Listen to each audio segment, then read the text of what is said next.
I want to turn to some breaking news from the Supreme Court that is just coming into us this morning. And this is significant. Justices announcing that for the first time in more than a decade, they're going to take up a big issue in the gun rights debate.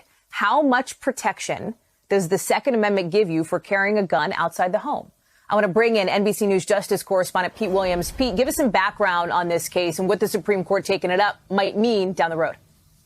Well, the background is that in 2008, the Supreme Court said for the very first time that the Second Amendment does provide an individual right to own a gun. Up until then, that was an open question. But what the court said is the right is to own a gun at home for self-defense. And ever since then, the court has one case after another consistently declined to take up the follow-on issue. The Second Amendment talks about the right to keep and bear arms. So what about guns outside the home? And that's what the court has consistently ducked. Now, though, it has agreed to take that issue up. It comes from New York State.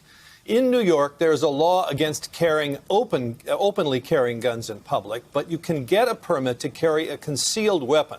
But the challengers say the New York law is so restrictive that ordinary citizens can't qualify. You have to show some special need other than just a general desire for self-defense or saying you live in a high-crime area.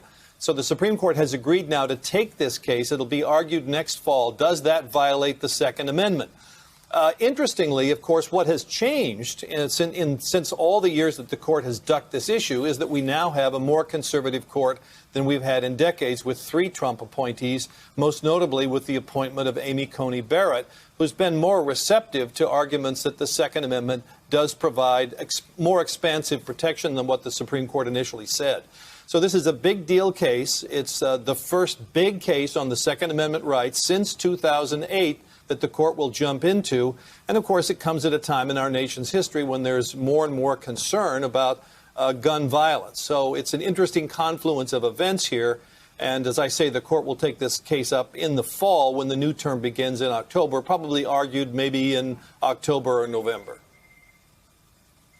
Pete Williams live for us there in Washington. Pete, thank you very much for bringing us that developing news from the Supreme Court.